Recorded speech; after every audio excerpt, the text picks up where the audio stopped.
minutes avec le pasteur.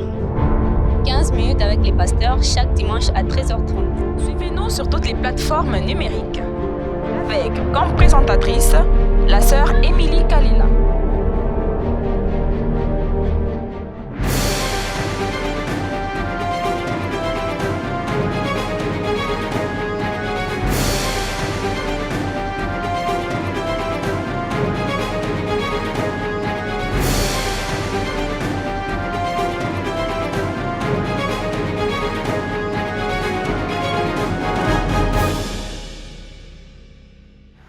Voilà. Bonjour pasteur.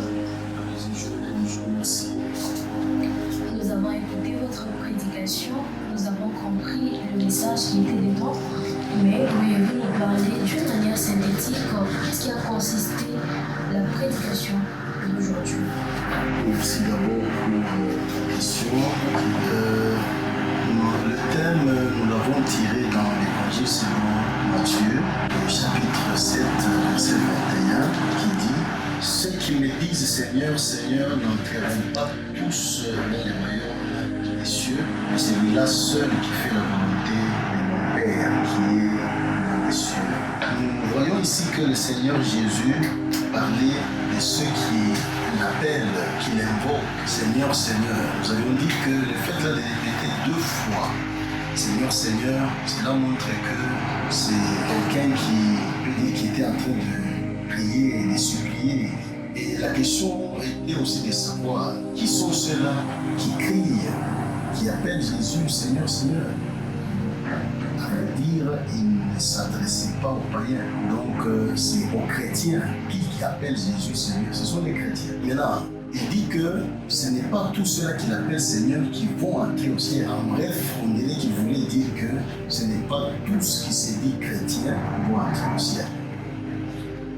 Lorsque vous analysez très bien cette phrase, vous trouverez que un Seigneur, c'est un roi. Ses sujets, ils sont connus de ce roi-là. Donc, on dirait qu'il appelle Seigneur, Seigneur Jésus.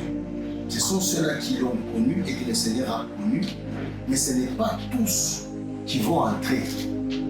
Donc on dirait que au début, ils pouvaient entrer, et plus il y a le temps, d'autres vont échouer dans. Parce qu'il dit que ce ne sont pas ceux-là qui m'appellent Seigneur, Seigneur. Et après il a dit, n'avons-nous pas prophétisé en son nom? Mais ceux-là qui prophétisent, ce sont des chrétiens, ce sont des gens qui étaient au service de Dieu. Maintenant, pourquoi ils vont rester? Le fait de rester, ce n'est pas que Jésus les déteste. Ah, on a refusé. Non, non, moi, non, c'est pas ça. On dirait que il y a quelque chose de la part de l'homme qui va l'empêcher d'être enlevé. Ce n'est même pas le diable.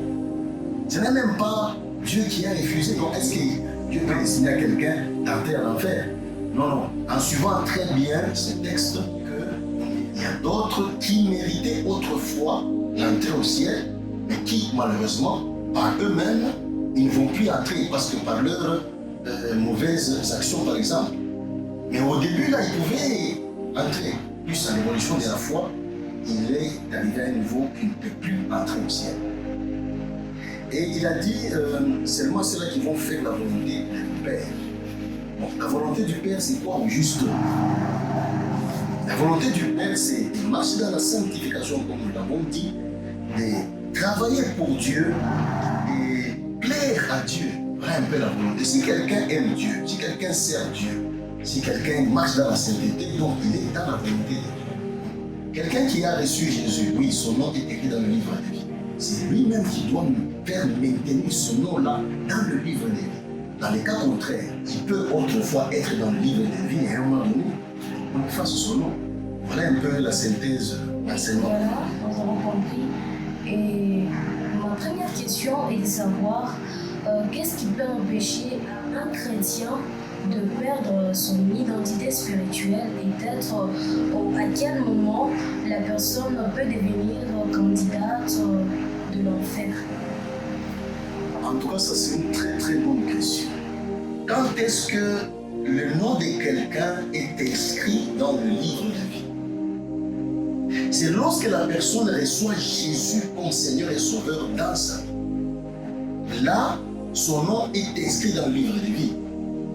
L'exemple qu'on a donné, dans l'enseignement, nous avions dit que si quelqu'un reçoit Jésus aujourd'hui là, même sans être baptisé et que la trompette sonne, cette personne va être enlevée. Elle va être enlevée pourquoi?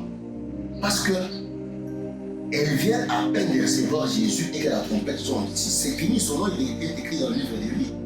Elle va partir. Maintenant, ceux-là qui ont reçu Jésus avant, il y a beaucoup de chances que leur nom qui était inscrit soit effacé. Ça va être effacé comment? Nous venons de le lire. Si quelqu'un ne fait pas la volonté de Dieu comme Jésus l'a souligné ici, son nom ne sera plus dans le livre de vie. Mais il y en a qui enseignent que lorsque quelqu'un reçoit Jésus dans sa vie, c'est fini, on ne va plus effacer son nom. Bien-aimé, détrompez-vous. Moïse avait dit à Dieu, si tu ne veux pas pardonner ce peuple, alors efface mon nom dans le livre de vie. Ah bon? Là, nous sommes dans l'Ancien Testament. Donc Moïse connaissait aussi qu'il y a un livre de vie. Bon, Moïse c'est un grand prophète.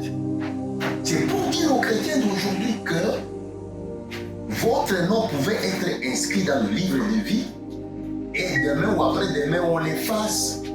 Comment ça? Si quelqu'un ne fait plus la volonté de Dieu, quelqu'un commence à pécher, il vit comme il était un païen, c'est fini, son nom va être effacé. Voilà un peu les candidats de l'enfer, ce sont ceux-là que leur nom ne se trouve pas dans le livre de vie d'après l'Apocalypse. C'est déjà bien précisé. Celui que son nom n'est pas inscrit dans le livre de vie sera jeté dans le temps de feu et de souffle. Et vous avez expliqué que c'est au moment où la personne perd son identité spirituelle. Mais pour les personnes qui perdent leur identité, donc des personnes qui étaient chrétiennes et qui se retrouvent à exercer certains métiers qui ne sont pas ceux de la volonté de Dieu. Et qu'est-ce qu'il faut faire au moment où la personne peut-être se rend compte que ce qu'il est en train de faire, ce n'est pas bien? Ok, vous savez, lorsque on nous enseigne et que nous nous retrouvons dans quelques erreurs, quelques péchés, notre Dieu a un grand amour pour l'humanité. Son grand souhait, c'est que celui qui se retrouve étant en dehors de la volonté de Dieu, qu'il rentre dans la volonté de Dieu. S'il découvre qu'il ne fait plus la volonté de Dieu, Jésus est prêt pour l'accueillir. Il faut que la personne rentre, confesse ses péchés. Écoutez, bien-aimés, quelqu'un qui vit dans le péché, qui pratique le péché, même si son nom était inscrit dans le livre de vie, son nom sera effacé. Mais si quelqu'un reconnaît ses fautes, comme l'enfant prodigue qui s'est dit, je vais rentrer, je vais voir mon Père. Je vais lui dire, j'ai péché contre le ciel et contre toi. Et le Père l'a reçu. C'est lui qui a donné cette parabole, c'est Jésus. Jésus, le Fils de Dieu. Donc Jésus sait que si quelqu'un revient à son Père, revient à Dieu, reconnaissant ses fautes, il sera pardonné. Et Dieu va effacer son péché là. Il faut que la personne puisse confesser son péché. Le péché, bien aimé, on les confesse. Il ne faut pas quelqu'un qui sait qu'il a péché, il se cache quelque part et il commence, même s'il pleure, prenons quelqu'un qui est tombé dans l'adultère, il a commis la fornication quelque part. S'il est enfant de Dieu, il va sentir une grande culpabilité dans son cœur. Ce qui va lui pousser à aller chercher la repentance, à aller chercher la confession. Il va aller se confesser. On confesse devant un serviteur de Dieu. Pourquoi? Il y a deux raisons que je peux donner. Peut-être quelqu'un d'autre peut trouver d'autres raisons. La première des raisons, confesser le péché, les mots confesser là, c'est avouer, reconnaître. On reconnaît le péché devant qui? Ce n'est pas devant Dieu, parce que lorsque l'homme a péché, Dieu le voyait quand il péchait. Donc Dieu a placé ses serviteurs pour que la personne puisse confesser ses péchés devant ces serviteurs-là. Maintenant, le fait là de confesser, la personne va enlever la force, les racines du péché.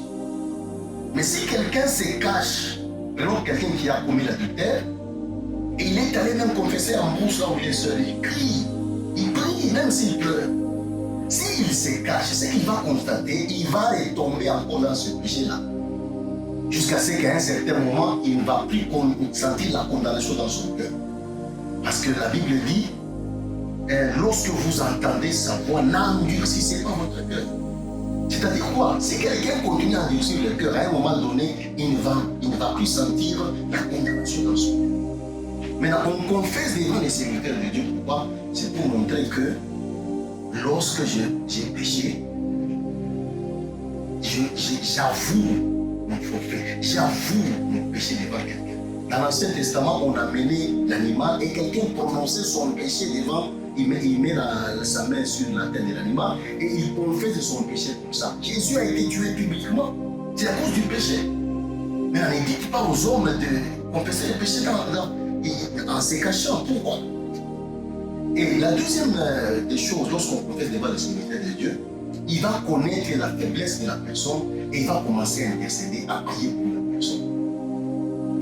Tel frère, telle sœur est faible dans tel domaine, alors nous voulons, et Dieu peut pardonner la personne et aussi l'aider à se relever.